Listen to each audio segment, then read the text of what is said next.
All right, no more Mr. Nice, NZ. The Philadelphia 76ers absolutely suck and once again get embarrassed by the Memphis Grizzlies, who were missing Desmond Bane and Gigi Jackson and Marcus Smart and Luke Kennard. They were banged up, but still absolutely mollywopped you in front of your home crowd who paid tickets to watch such a garbage dump of a team try and be competent. They're 1-4 on the season, and things are only going to go downhill from here. We are in the dark ages of Sixers basketball once again. Unfortunately, I did not know we ever had to come to this point.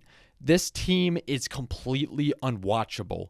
I understand they don't have Joel Embiid or Paul George, but they absolutely suck. There's just no getting around it at this point. I tried being optimistic. I tried thinking that Tyrese Maxey and a bunch of solid role players could at least keep this team afloat throughout the season. Didn't expect them to have a winning record or anything, but to at least have formed some type of identity under Coach Nick Nurse, but they look like they hate playing with each other, and it has been terrible to see all of these issues when it comes to rebounding and ball watching and not keeping your man in front of you, getting blown by off the dribble every single possession, never running in transition, always getting killed with points in the paint and transition points, and all these unnecessary stupid fouls.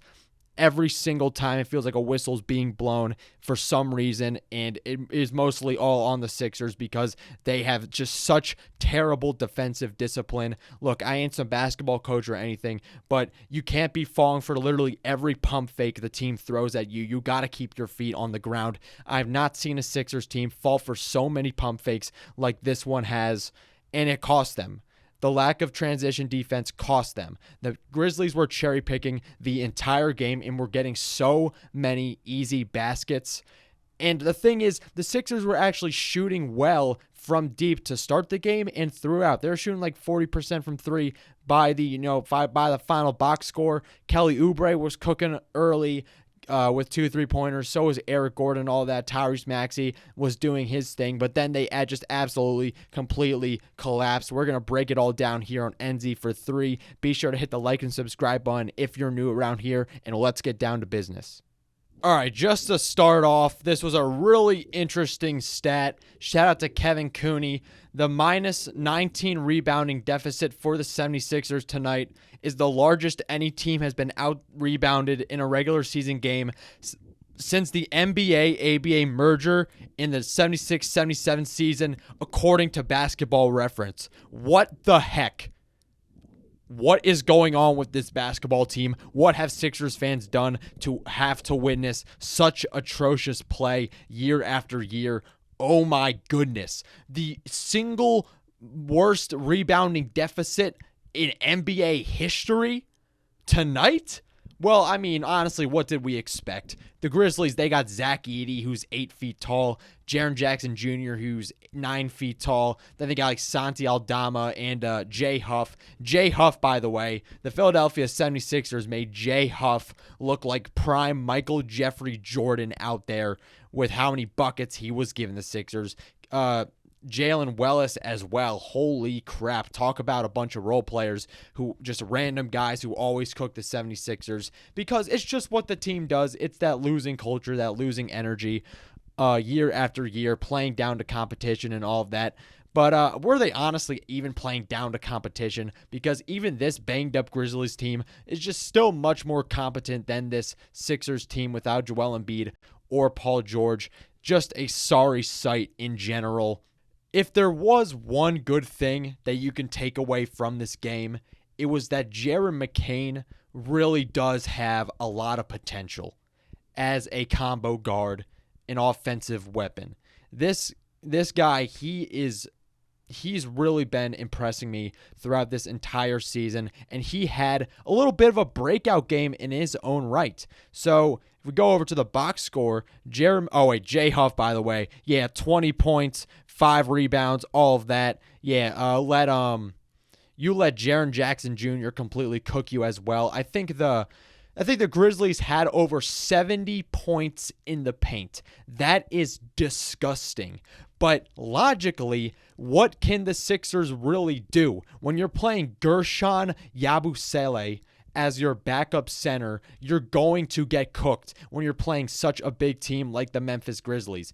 Andre Drummond was absolutely atrocious. I don't care that he had 9 rebounds. He was so tunnel vision the entire game, and I have not seen a more terrible finishing big man that I did Andre Drummond. I mean, this is the Drummond experience. We brought him in to be purely a backup center to just go in and rebound the ball. And when we're putting him under a microscope like this, of course he's gonna, have some really off nights and all of that, especially Caleb Martin. Look, I liked how the guy was being a little bit more aggressive, shooting 10 free throws on the night, but holy cow, this dude cannot buy a bucket. He's giving me PJ Tucker vibes. I'm sorry. He, a guy who was really solid on the Miami Heat, really overachieved on the Heat, put on a 76ers uniform and turns into Nick Stauskas. For real. Speaking of Nick Stauskas, this team has been playing so terribly. I feel like I've been in like a time warp back to the process watching KJ McDaniels and Nerlens Noel. It has been that terrible for this Sixers team, who we really had a lot of expectations for in going into this season. But I mean, about McCain has been solid, and he really needs to start playing more minutes. Reggie Jackson was getting some run, and I don't want to see that dude play on the basketball court ever again. No, thank you. I want to bleach my eyeballs every time he steps on the court. I'm sorry. This isn't anything against you, Reggie, but you were just flat out just washed at this point. And the Sixers really need to start looking themselves in a mirror and make the actual good rotation decisions. For example, putting in Jared McCain, your young rookie guard who has shown flashes of really being a solid two-way player, or at least just an offensive weapon, because he was draining 2 deep threes, getting into his bag a bit, driving to the basket, really crafty, just an overall 3-level, well-rounded, disciplined basketball player is what Jared McCain exhibited tonight. And it was really entertaining watching him kind of carry the Sixers a little bit on a run. He was 8 for 16, 19 points, 2 for 6 from 3. Yeah, not a good shooting percentage, but he has that confidence. He's not afraid to hoist 3-pointers, and that's good to see, and all of that. So yeah, Jared McCain, he is definitely someone I'm going to pay attention to for the rest of the season. I've been really impressed by the way he's been playing, just with his poise and how he just fits right into the mold of what the Sixers need. We need to see more Jared McCain minutes. I need it now. KJ Martin as well has had some really solid defensive possessions, especially when he got that amazing block off of MVP Jay Huff on the reverse dunk. KJ Martin has been a complete defensive stalwart in the minutes that he was getting with the Sixers, and adds an extra injection of juice within this defense that the Sixers really need, because they get beat on the perimeter way too much. They float around screens like crazy and just don't hedge at all, play way too much drop coverage. Yabusele and Drummond are afraid to actually go and play defense on the perimeter, as if like Pennywise is standing over there. And it makes sense, because you don't want Andre Drummond playing on the perimeter at all. Even Yabu, he's built like a tank, but he is so slow and just cannot be your backup center. But really, what is Nick Nurse going to do at this point? What is he going to do? Play Adem Bona? Is that really going to make the difference? Is playing Jared McCain a few extra minutes really going to make the difference for this Sixers team? I mean, at this point, you got to throw anything at the wall and see what sticks, because clearly there's something fundamentally wrong with this Sixers team that they need to address. And that main thing is getting healthy. But they cannot get healthy at all. Paul George and Joel Embiid are not stepping on the court yet, and things are only going to get worse from here.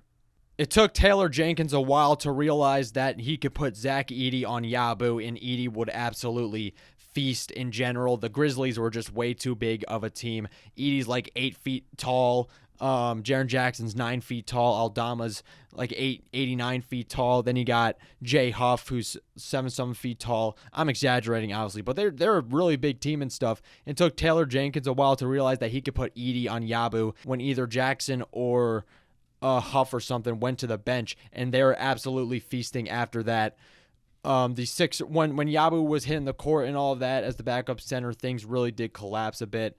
And by the end of the half, the Grizzlies were on a 14-1 run, and the Sixers' one technical free throw in that period was their only point when the Grizzlies were scoring 14 straight points on them. And just overall, the Sixers have no consistency whatsoever, no real offensive identity, just a whole lot of ball watching, just a lot of isolation play. They really like to funnel things into the corner way too much. I was on the play-by-play, and I was saying, oh, here's Caleb in the corner way too many times, or, whatever player. They just really just have a lack of a cohesive sort of offense where they're, Drummond's setting screens, Yabu's trying to set screens and all of that, but they're never really getting into any pick and roll action whatsoever. And it just seems like it's Tyrese Maxey or even Jared McCain out there trying to do whatever, and just when you're shooting this poorly, it is not going to end well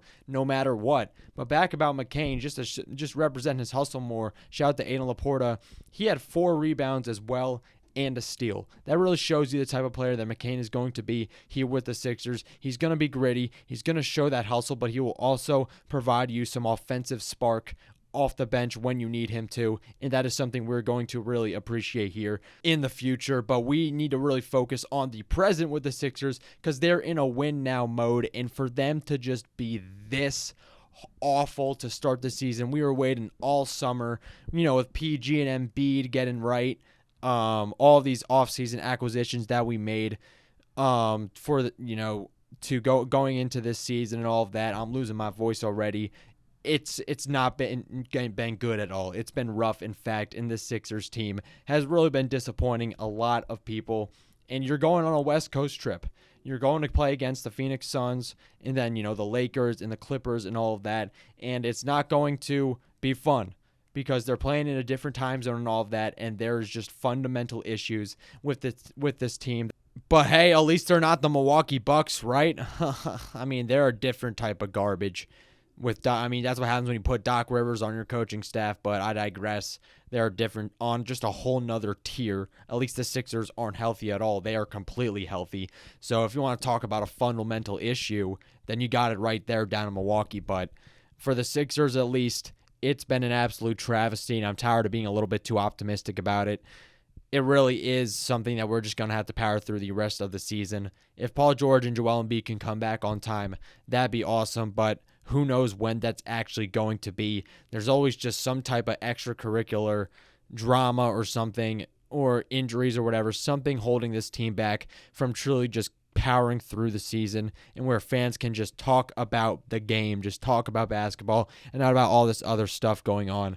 And hopefully the Sixers can be a good product on the floor once again. But that's all I got. Thank you guys for tuning in onto NZ for 3. I hope you guys enjoyed the video. Please be sure to hit the like and subscribe button. And I'll see you guys in the next one. Peace.